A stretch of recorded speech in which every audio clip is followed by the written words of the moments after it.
crois que ce sont d'abord des questions d'amitié. Rosa est venue travailler à Lyon en 1991 pour engager un travail de recherche avec moi. Et nous avons travaillé ensemble. Elle a passé son doctorat à Lyon 2 d'une manière fort brillante. Et ça a été une collègue qui est très vite devenue une amie. Le travail qu'elle voulait faire entrait aussi en résonance avec la sensibilité que j'avais à l'époque pour les questions de représentation. Pour elle, la représentation de l'espace à l'université, chez des médecins, chez des architectes et chez des psychologues. Et elle a fait un travail méthodologique qui a été élaboré avec beaucoup de soin, qui a demandé plusieurs années de préparation pour aboutir à une thèse tout à fait remarquable. Et je savais qu'elle avait été formée par Pichon-Rivière en Argentine et que sa connaissance de Pichon-Rivière et son expérience de travail avec les groupes d'enfants, c'était sa grande spécialité en Argentine, faisait entendre en elle une clinicienne très fine.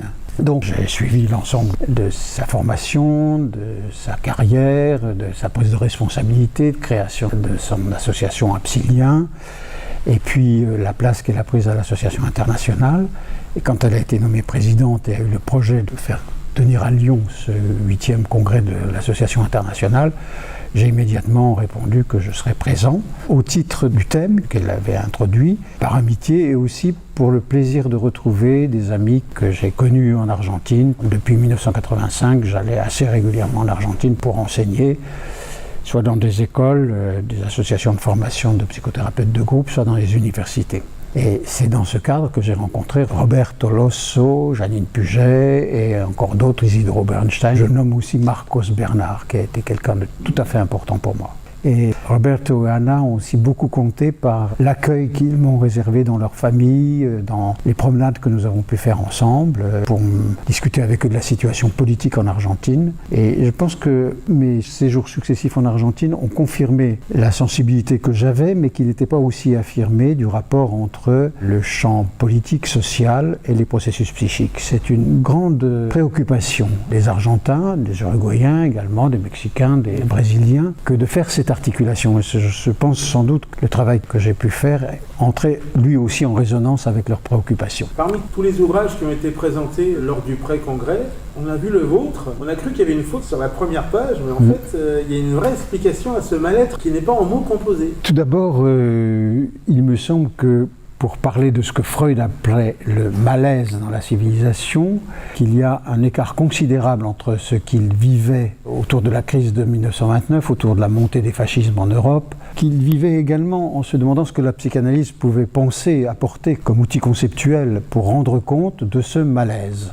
Il était donc dans une période dont les prémices ont donné ce qu'il n'a pas connu directement, sauf un peu avant le début de la guerre de 1939, en immigrant à Londres, et les grandes catastrophes de cette partie du siècle dernier qui commence avec la guerre de 39-40, la Deuxième Guerre mondiale, mais qui se prolonge également par toute une série de mouvements dictatoriaux, d'effondrement des sociétés. Après l'effondrement des sociétés de consommation, le mouvement mondial, enfin de 68, il n'a pas connu la bombe atomique, il n'a pas connu les grands génocides qui se sont produits à partir de cette époque et jusqu'à la fin du siècle et au début de celui-ci. Et ça a donc transformé les conditions de vie, les conditions d'organisation de la vie psychique, c'est ce que je soutenais dans la ligne de Freud. Ça a engendré des souffrances psychiques d'origine sociale, pour reprendre le terme de Freud, et c'est la nécessité de faire une révision de la position de Freud, tout en travaillant avec ce qu'il avait apporté. Mais surtout, pour cette analyse, nous étions dotés d'outils dont Freud ne disposait pas, c'est-à-dire tout ce qui concerne les dispositifs de travail psychanalytique multisubjectifs, c'est-à-dire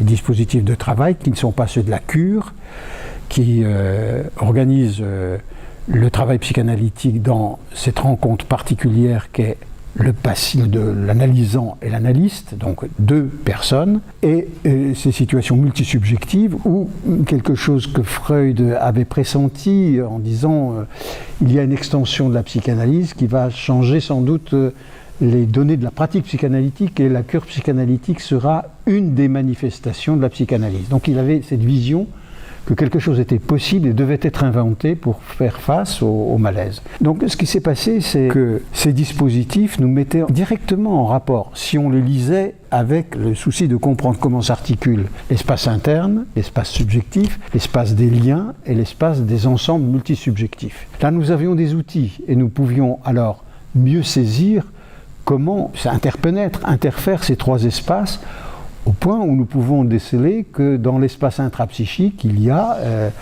des formations psychiques qui appartiennent à l'ensemble, et pas seulement à l'individu, mais qui sont propres à l'ensemble, qui le constituent.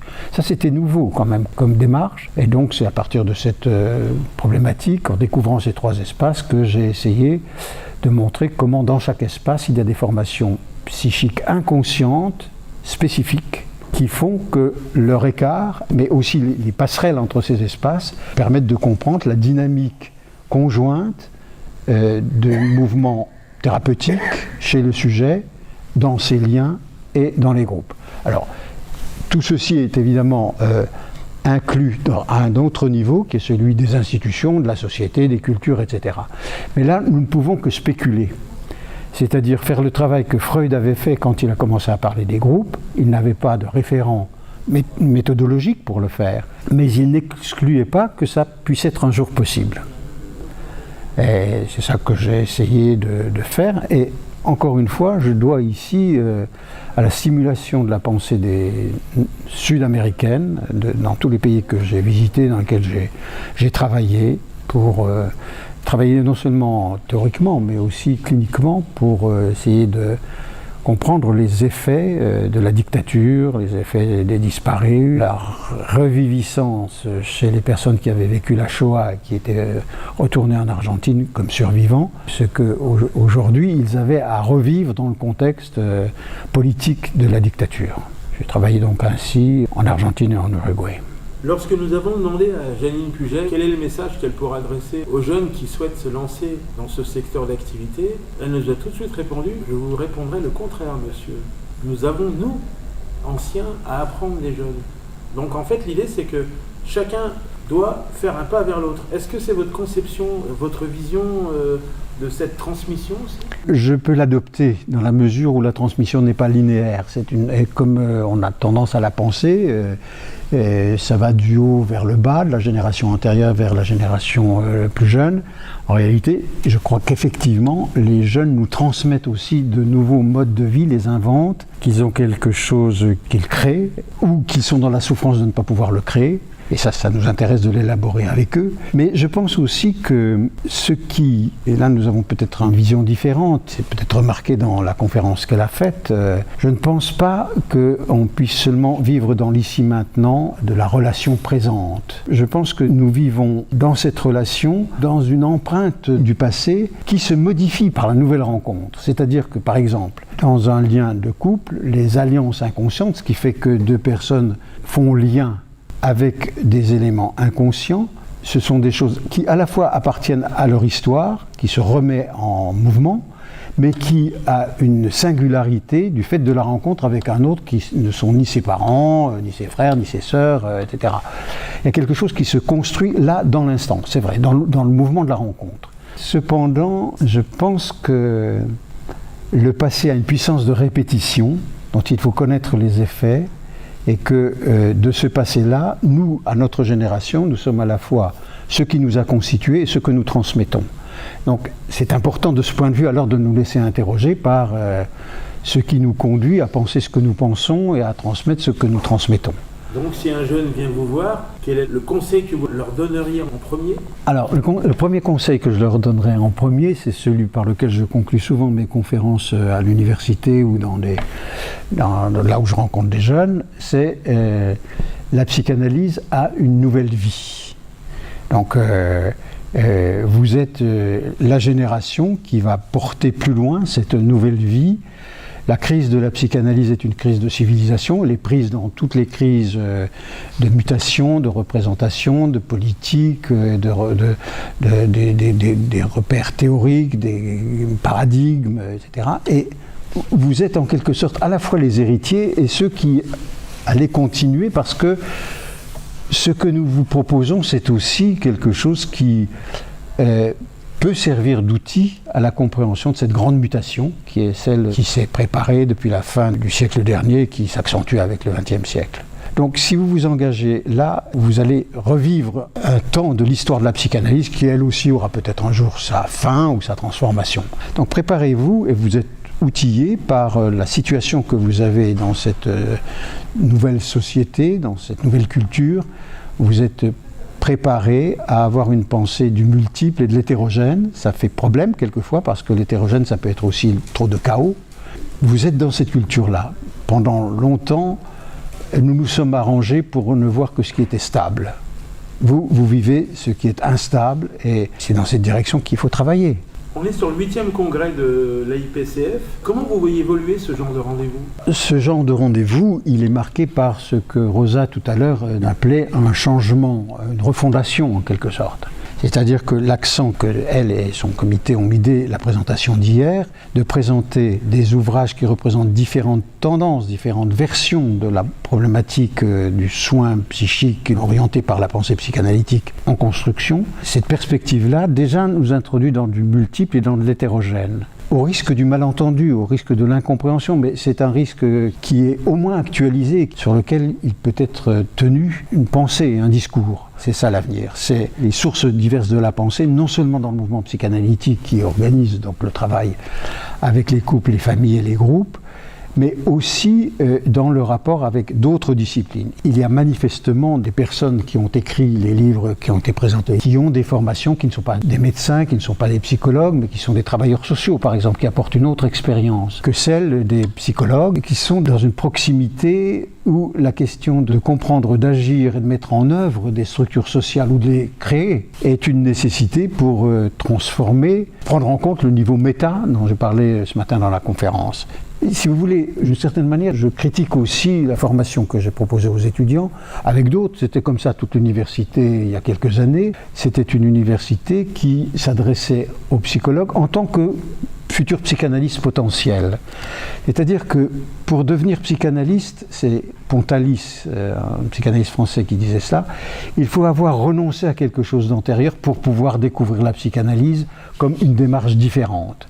Cette formation différentielle, elle peut être rationalisée en se fondant sur l'interdisciplinarité. Par exemple, aujourd'hui, un historien nous aurait parlé de ce qui a été évoqué par le vice-recteur et ce que j'ai évoqué au début de ma conférence. C'eût été très bien qu'il y ait ce discours-là, ou le discours du philosophe, avec la recherche simultanée des différentes versions d'un noyau constitutif de l'approche psychanalytique. Et c'est en ce sens que nous devons simultanément travailler à un nouveau paradigme concernant l'inconscient, le sujet de l'inconscient et bien sûr la façon dont l'inconscient est distribué, non pas seulement dans un seul espace psychique, mais dans plusieurs espaces psychiques. Ça implique une révolution dans la conception de la métapsychologie classique issue de la cure, qui ne peut pas être appliquée telle qu'elle à des situations qui nous enseignent autre chose, qui nous révèlent d'autres formations de l'inconscient, comme par exemple les alliances inconscientes. C'est là qu'on le découvre. Je vais vous demander de vous prêter un exercice un petit peu particulier. Je vais vous donner 3 noms de personnes qu'on a plus ou moins citées déjà dans cet entretien. Il faut que vous mettiez en face un adjectif qui les caractérise. Roberto Losso. Attention, il est peut-être pas loin. Accueil. Janine Puget. Pensée du risque, risque de la pensée. Rosa Chaitin.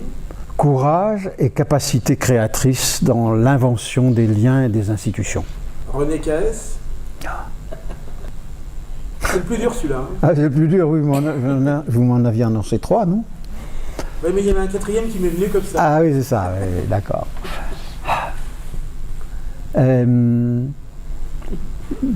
Peut-être que c'est Monsieur Roberto Losso qui va le dire. Ah, peut-être bien. Monsieur Roberto Losso, un mot qui pourrait décrire René Caes, ça serait ? Un mot. Créativité exceptionnelle. Unique. Vous êtes tous les deux pareils. On vous dit un mot, mais vous en sortez 2 ou 3. Mais bon, je remercie Roberto parce que je pense aussi cela de moi, mais je ne pouvais pas le dire comme ça. C'est beaucoup mieux qu'il le dise parce que ça reconnaît ce que je pense de moi. En plus.